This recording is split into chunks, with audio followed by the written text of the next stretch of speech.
আমার আল্লাহ আমাদের কেমন বন্ধু, আমার আল্লাহ দৈনিক একবার নয়, দুইবার নয়, তিনবার নয়, আমার আল্লাহ 5 বার আমাদেরকে আহ্বান করেছে।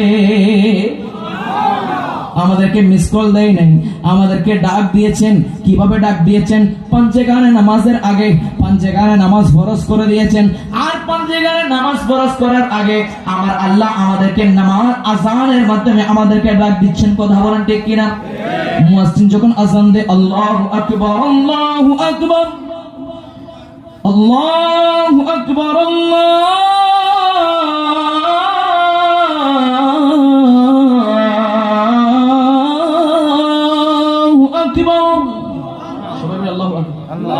মুয়াজ্জিন যখন আযান দেয়, মুয়াজ্জিনের আযান আমার কানে প্রবেশ করলো না। মুয়াজ্জিনের আযান যখন হয়, আমরা টিভি বন্ধ করলাম না, মোবাইল বন্ধ করলাম না। আমার যুবক ভাইয়েরা, আল্লাহ ডাক দিচ্ছেন, বান্দারে আয়, হাইয়া আলাস সালাহ, হাইয়া আলাস সালাহ, হাইয়া আলাল ফালাহ, হাইয়া আলাল ফালাহ। কল্যাণের দিকে আয়, কল্যাণের দিকে আয়।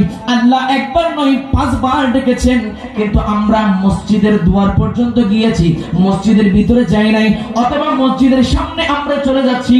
ওই মুহূর্তে আমার আল্লাহ ডাক দিচ্ছেন, বান্দা কই যাস? হাইয়া আলাল ফালাহ, হাইয়া আলাল ফালাহ। আয়না কল্যাণের দিকে, আয়না নামাজের দিকে, আয়না কল্যাণের দিকে। তখন আমরা সেই কথা না শুনে, আল্লাহর ডাক না শুনে, আমরা মসজিদকে বৃদ্ধা আঙ্গুলি দেখিয়ে, এক পর্যায়ে আমার আল্লাহকে নাউজুবিল্লাহ বৃদ্ধা আঙ্গুলি দেখিয়ে আমরা আল্লাহর ঘর মসজিদ ত্যাগ করে চলে যাই। কথা বলেন ঠিক কিনা? জোরে বলেন ঠিক কিনা? আমার আল্লাহ বলেন, বান্দারে আমি তোকে 50 বছর ডেকেছি, তোকে 70 বছর ডেকেছি, তুই মসজিদের দুয়ার পর্যন্ত এসেছিস, তুই মসজিদের দরজায় এসেছিস, কিন্তু মসজিদের মধ্যে ঢুকতে পারলি না, মসজিদে ঢুকলি না। কিন্তু আমি আল্লাহ ডাক দিয়েছি, বান্দা মনে রাখবি, বান্দা শুনে রাখ, বান্দা জেনে রাখ, এমন একটা সময় আসবে যেদিন তুই চাইবি মসজিদে ঢোকার জন্য, কিন্তু আমি আল্লাহ তোকে মসজিদে ঢোকার সুযোগ দেব না। জোরে বলেন ঠিক কিনা?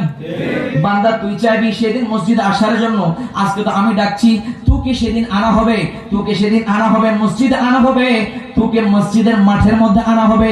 তুই চাইবি একটু মসজিদে ঢোকার জন্য, কিন্তু আমি আল্লাহ সেদিন তোকে মসজিদে ঢোকাবো না, তোকে মসজিদের দুয়ার পর্যন্ত আনবো। যেভাবে তুই জীবিত অবস্থায় মসজিদের দুয়ার পর্যন্ত এসেছিলি, আর সেদিন তুই আমার ঘরে ঢুকিস নাই, আর আমি আল্লাহ তোর যখন মারা যাবে, তোর যখন তোর প্রাণ পাখিটা চলে যাবে, আমি আল্লাহ তোকে আনবো, আরেকজনের কাঁধের উপর করে তোকে নিয়ে আসবো। আর সেদিন তুই চাইবি একটু মসজিদে ঢুকে আমি আল্লাহর কুদরতি কদমে সিজদা দেওয়ার জন্য, কিন্তু আমি আল্লাহ তোকে আর কোনো সুযোগ দিব না। তুই সেদিন চিৎকার দিতে থাকবি, আকাশ পর্যন্ত চিৎকার দিবি, তুই এমন বিকট চিৎকার দিবি, তোর আওয়াজে আকাশ বাতাস মুখরিত হয়ে যাবে, আসমানের ফেরেশতারা পর্যন্ত শুনতে থাকবে, একেবারে জমিনের নিচে মানুষরা শুনতে থাকবে, গরু ছাগল তোর আওয়াজ শুনবে, সমস্ত 18,000 মখলুকাত মানুষ ছাড়া তোর আওয়াজ শুনবে। তুই এত বেশি চিৎকার করবি, আয় আমার বান্দা, আমি তোর আওয়াজ এমন ভাবে বন্ধ করে দিব, কোন বলে আদমের কানে সেদিন তোর আওয়াজ পৌঁছাবে না।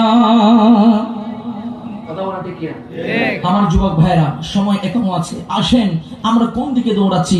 আমি মনে করছি আমার বন্ধু আমার আপন, আমি মনে করেছি আমার বান্ধবী আমার আপন, আমি মনে করেছি আমার স্ত্রী আমার আপন, আমি মনে করেছি আমার সন্তান আমার আপন, আমি মনে করেছি আমার আত্মীয় স্বজন আমার আপন। নয় যুবক, আজকে মনে রাখবেন, যারাই আপনার আপন তারাই আপনাকে, ওই যেদিন আপনার প্রাণ পাখি আপনার থেকে বের হয়ে যাবে, সেদিন আপনাকে লাঠি মেরে কবর দিবে। কথা বলেন ঠিক কিনা?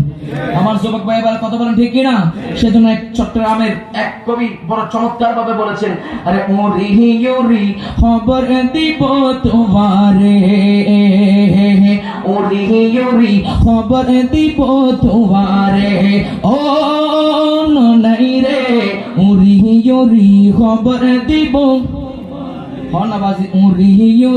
খবর দিব তোমারে, যারা তোরে ননাই ডাকি মানিকে ডাকি বুকুত রাইব ঘর, অবাই হন্দা হুদালি লই তারা করিব খবর, অবাই হন্দা হুদালি লই তারা করিব খবর, আর হইব তাড়াতাড়ি ঘর, আর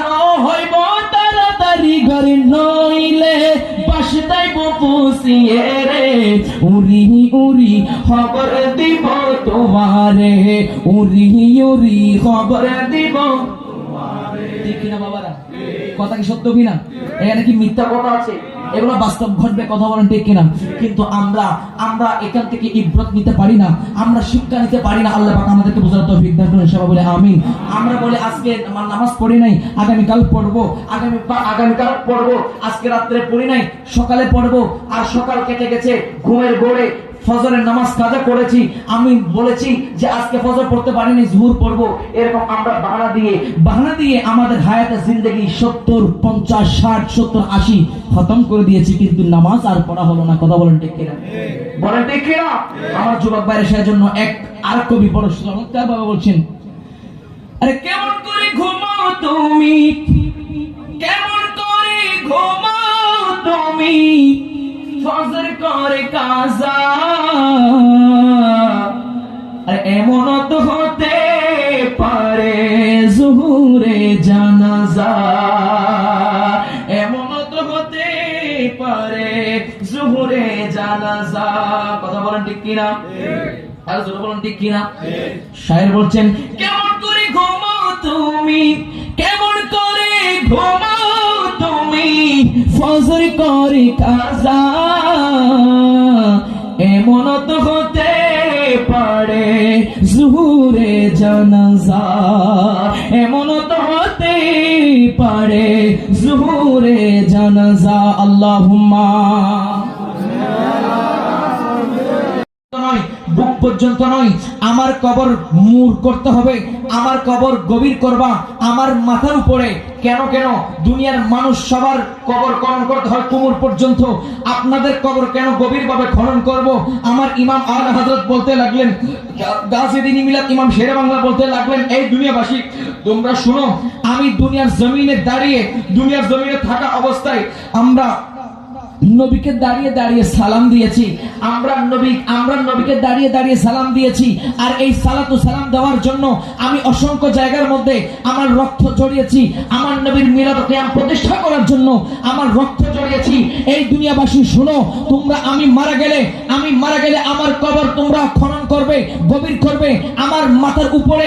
কেন আমার আলা হযরত বলতে লাগলেন, ইমাম গাজীউদ্দিন মিলাত শেরে বাংলা বলতে লাগলেন, আরে দুনিয়াবাসী, আমি দুনিয়াতে থাকতে নবীকে সালাম দিয়েছি দাঁড়িয়ে, আর আমি যখন কবরে যাব আমার আকীদা, আমার কবরের মধ্যে আমার মদিনাওয়ালা আসবেন, আমার নবী আসবেন, প্রিয় নবী আমার কবরে তশরিফ আনবেন, আর আমার নবীকে আমি দুনিয়াতে দাঁড়িয়ে সালাম দিয়েছি। কবরে যদি আমার নবী আমার কবরে আসে, আমি তো নবীর সামনে বসে থাকতে পারবো না। আমি আলা হযরত, আমি গাজীউদ্দিন মিলাত শেরে বাংলা, যখন আমার কবরে আমার নবী আসবেন, আমি দাঁড়িয়ে যাব নবীকে সালাম দেওয়ার জন্য।